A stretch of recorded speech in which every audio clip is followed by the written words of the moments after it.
देव जय गायत्री माता। श्रीमद् भागवत पुराण दसम स्कंद 59वां अध्याय।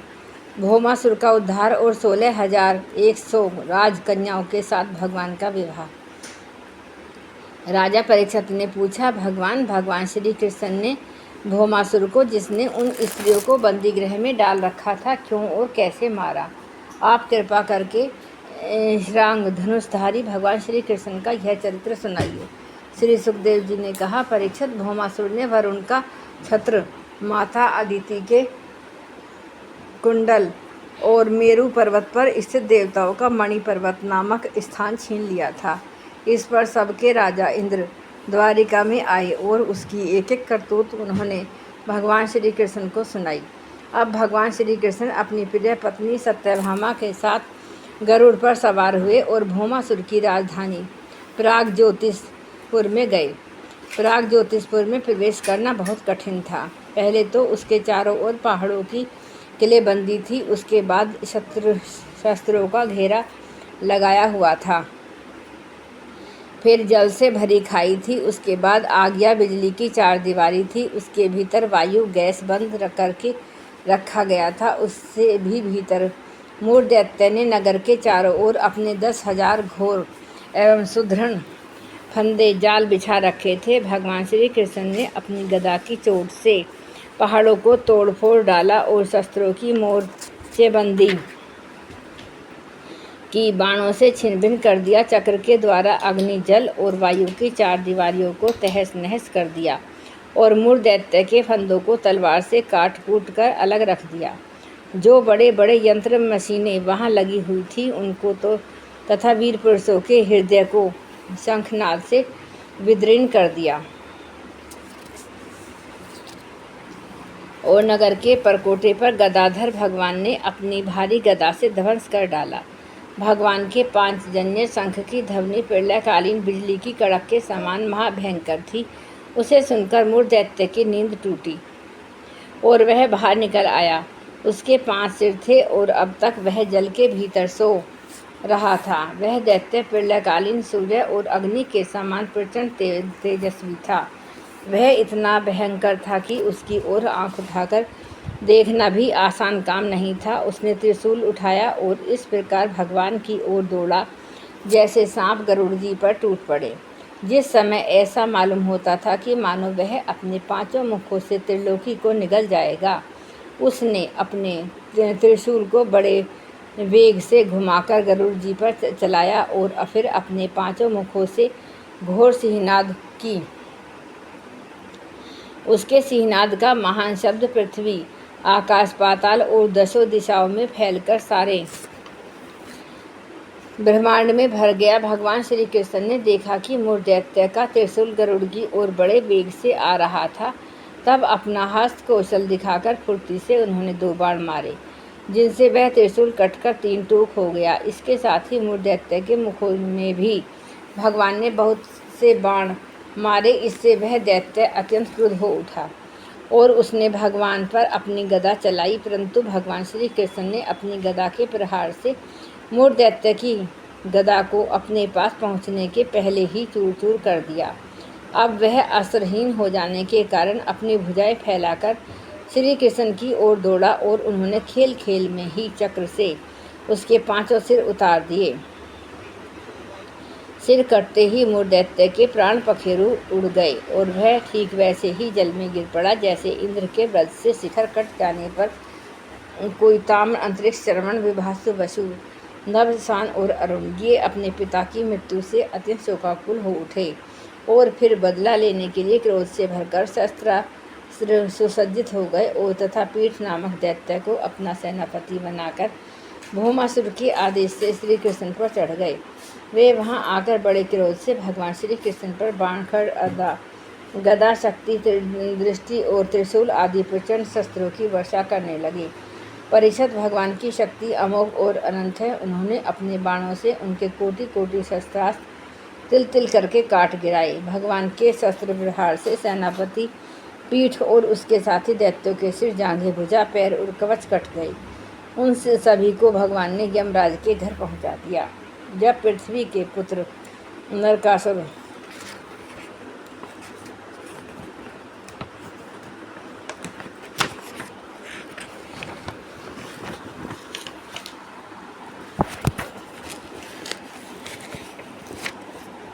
भौमासुर ने देखा कि भगवान श्री कृष्ण के चक्र और बाणों से हमारी सेना और सेनापतियों का संहार हो गया है।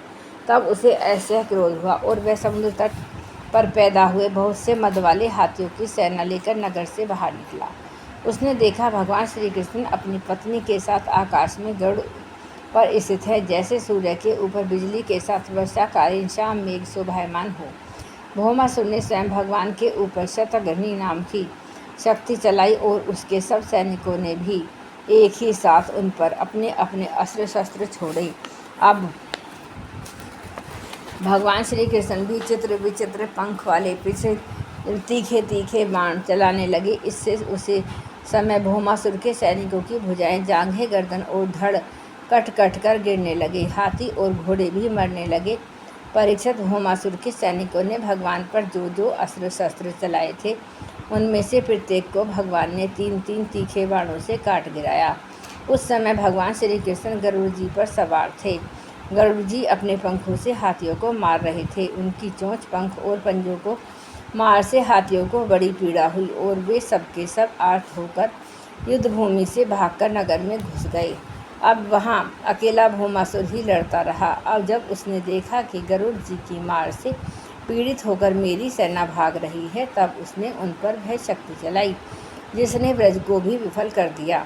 परंतु उसकी चोट से पक्षीराज गरुड़ तनिक भी विचलित न हुए, मानो किसी ने मतवाले गजराज की पर फूलों की माला से प्रहार किया हो। भौमासुर ने देखा कि मेरी एक भी चाल नहीं चलती, सारे उद्योग विफल होते जा रहे हैं। तब उसने श्री कृष्ण को मार डालने के लिए एक त्रिशूल उठाया, परंतु उसे अभी वह छोड़ भी न पाया था कि भगवान श्री कृष्ण ने छुरे के समान तीखी धार वाले चक्र से हाथी पर बैठे हुए भौमासुर का सिर काट डाला। उसका जगमगाता हुआ सिर कुंडल और सुंदर किरीट के सहित पृथ्वी पर गिर पड़ा। उसे देखकर भौमासुर के सगे संबंधी हाय हाय पुकार उठे। ऋषि लोग साधु साधु कहने लगे और देवता लोग भगवान पर पुष्पों की वर्षा करते हुए स्तुति करने लगे। अब पृथ्वी भगवान के पास आई। उसने भगवान श्री कृष्ण के गले में वैजयंती के साथ वनमाला पहना दी और अदिति माता के जगमगाते हुए कुंडल, जो तपाए हुए सोने के एवं रतन जटित थे, भगवान को दे दी और वरुण का छत्र साथ ही एक महामणि भी उनको दी। राजन, इसके बाद पृथ्वी देवी बड़े बड़े देवताओं के द्वारा पूजित विश्वेश्वर भगवान श्री कृष्ण को प्रणाम करके हाथ जोड़कर भक्ति भाव से हृदय से स्तुति करने लगी। पृथ्वी देवी ने कहा, शंख चक्र गदाधारी देवी देवेश्वर, आपको नमस्कार करती हूँ। परमात्मन, आप अपने भक्तों की इच्छा पूर्ण करने के लिए उसी के अनुसार रूप प्रकट किया करते हैं। आपको मैं नमस्कार करती हूँ। प्रभु, आपकी नाभि से कमल प्रकट हुआ है। आप कमल की माला पहनते हैं। आपके नेत्र कमल के खिले हुए और शांतिदायक हैं। आपके चरण कमल के समान सुकुमार और भक्तों के हृदय को शीतल करने वाले हैं। आपको मैं बार बार नमस्कार करती हूँ। आप समग्र ऐश्वर्य, धर्म, यश, संपत्ति, ज्ञान और वैराग्य के आश्रयदाता हैं। आप सर्वव्यापक होने पर भी स्वयं वसुदेव नंदन के रूप में प्रकट है। मैं आपको नमस्कार करती हूँ। आप ही पुरुष हैं और समस्त कारणों के भी परम कारण हैं। आप स्वयं पूर्ण रूप ज्ञान स्वरूप हैं। मैं आपको नमस्कार करती हूँ। आप स्वयं तो हैं जन्म रहित, परंतु इस जगत के जन्मदाता आप ही हैं। आप ही अनंत शक्तियों के आश्रय ब्रह्म हैं। जगत का जो कुछ भी कार्य कारण में रूप है, जितने भी प्राणी या अप्राणी हैं, वह यह सब आपके ही स्वरूप है। परमात्मन, आपके चरणों में मेरे बार बार नमस्कार। प्रभु, जब आप जगत की रचना करना चाहते हैं तब उत्कृष्ट रजोगुण और तब जब इसका प्रलय करना चाहते हैं तब तमोगुण, तथा जब इसका पालन करना चाहते हैं सब सत्वगुण को स्वीकार करते हैं। परंतु यह सब करने पर भी आप इन गुणों से ढकते नहीं, लिप्त नहीं होते। जगतपते, आप स्वयं ही प्रकृति, पुरुष और दोनों के संयोग वियोग के हितकाल हैं तथा उन तीनों से परे भी हैं। भगवान, मैं पृथ्वी, जल, अग्नि, वायु, आकाश और महत्व कहाँ तक कहूँ। यह संपूर्ण चराचर जगत आपका ही है। शरणागत भयजन प्रभो मेरे पुत्र भौमासुर का यह पुत्र भगदत्त अत्यंत भयभीत हो रहा है। मैं इसे आपके चरण कमलों में की शरण में ले आई हूँ। प्रभु आप इसकी रक्षा कीजिए और इसके सिर पर अपना वह कर कमल रखिए जो सारे जगत के समस्त पाप तत्वों को नष्ट करने वाला है। श्री सुखदेव जी कहते हैं, परीक्षित, जब पृथ्वी ने भक्ति भाव से विनम्र होकर इस प्रकार भगवान श्री कृष्ण की स्तुति प्रार्थना की, तब उन्होंने भगदत्त को अभयदान दिया कि और भौमासुर के समस्त संपत्तियों से संपन्न महल में प्रवेश किया। वहां जाकर भगवान ने देखा कि भौमासुर ने बलपूर्वक राजाओं से 16,000 राजकुमारियां छीनकर अपने यहाँ रख छोड़ रखी थी। जब उन राजकुमारियों ने अंतःपुर में पधारे हुए नरश्रेष्ठ भगवान श्री कृष्ण को देखा, तब वे मोहित हो गई और उन्होंने उनकी एहोती की कृपा तथा अपना सौभाग्य समझकर मन ही मन भगवान को अपने परम प्रियतम पति के रूप में वर्ण कर लिया। उन राजकुमारियों में से प्रत्येक ने अलग अलग अपने मन में यही निश्चय किया कि ये कृष्ण मेरे ही पति हों और विधाता मेरी इस अभिलाषा को पूर्ण करे। इस प्रकार उन्होंने प्रेम भाव से अपने हृदय भगवान के प्रति निछावर कर दिया।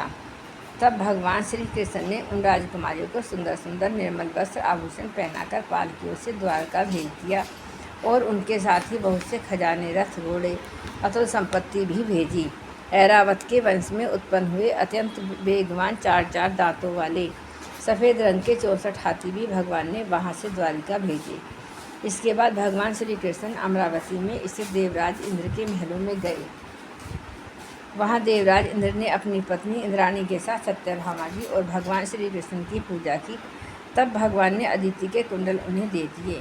वहाँ से लौटते समय सत्यभामा जी की प्रेरणा से भगवान श्री कृष्ण ने कल्पवृक्ष उखाड़कर गरुड़ पर रख दिया और देवराज इंद्र तथा समस्त देवताओं को जीतकर उसे द्वारका में ले आए। भगवान ने उसे सत्यभामा के महल के बगीचे में लगा दिया। उससे इस बगीचे को शोभा अत्यंत बढ़ गई। कल्पवृक्ष के साथ उसके गंध और मकरगंध के लोभी घोड़े स्वर्ग से द्वारिका में चले आए। परीक्षित, देखो तो सही, जब इंद्र को अपना काम बनाना था तब तो उन्होंने अपना सिर झुकाकर मुकुट की नोक से भगवान श्री कृष्ण के चरणों का स्पर्श करके उनसे सहायता की भिक्षा मांगी थी, परंतु जब काम बन गया तब उन्होंने उन्हीं भगवान श्री कृष्ण से लड़ाई ठान ली। सचमुच ये देवता भी बड़े तमोगुणी हैं और सबसे बड़ा दोष तो उनसे धनाढ़ता का है। धिक्कार है ऐसी धनाढ़ता को। अच्छा, तदंतर भगवान श्री कृष्ण ने एक ही मुहूर्त में अलग अलग भवनों में अलग अलग रूप धारण करके एक ही साथ सब राजकुमारियों का शास्त्रोक्त विधि से पाणी ग्रहण किया। सर्वशक्तिमान अविनाशी भगवान के लिए इसमें आश्चर्य की कौन सी बात है। परीक्षित, भगवान की पत्नियों के अलग अलग महलों में ऐसी दिव्य सामग्रियाँ भरी हुई थीं जिनके बराबर जगत में कहीं भी कोई भी सामग्री नहीं है। फिर अधिक की तो बात ही क्या है, उन महलों में रहकर मति गति के परे की लीला करने वाले अविनाशी भगवान श्री कृष्ण अपने आत्मानंद में मगन रहते हुए लक्ष्मी जी की अंशरूपा उन पत्नियों के साथ ठीक वैसे ही विहार करते थे जैसे कोई साधारण मनुष्य घर गृहस्थी में रहकर गृहस्थ धर्म के अनुसार आचरण करता है। परीक्षित, ब्रह्म आदि बड़े बड़े देवता भी भगवान के वास्तविक स्वरूपों को और उनकी प्राप्ति के मार्ग को नहीं जानते। उन्हीं रमारमण भगवान श्री कृष्ण को उन स्त्रियों ने पति के रूप में प्राप्त किया। अब नित्य निरंतर उनके प्रेम और आनंद की अभिवृद्धि होती रहती और वे प्रेम भरी मुस्कुराहट, मधुर चितवन, नव समागम, प्रेमालाप तथा भाव बढ़ाने वाली लज्जा से युक्त होकर सब प्रकार से भगवान की सेवा करती रहती। उनमें से सभी पत्नियों के साथ सेवा करने के लिए सैकड़ों दासियां रहती। फिर भी जब उनके महल में भगवान पधारते तब वे स्वयं आगे जाकर आदरपूर्वक उन्हें लिवा लाती, श्रेष्ठ आसन पर बैठाती, उत्तम सामग्रियों से पूजा करती, चरण कमल पखारती, पान लगाकर खिलाती, पाँव दबाकर थकावट दूर करती, पंखा झलती, इत्र, फुलेल, चंदन आदि लगाती, फूलों के हार पहनाती, केश संभारती, सुलाती, स्नान कराती और अनेक प्रकार के भोजन कराकर अपने ही हाथों भगवान की सेवा करती। जय गुरुदेव, जय राधे।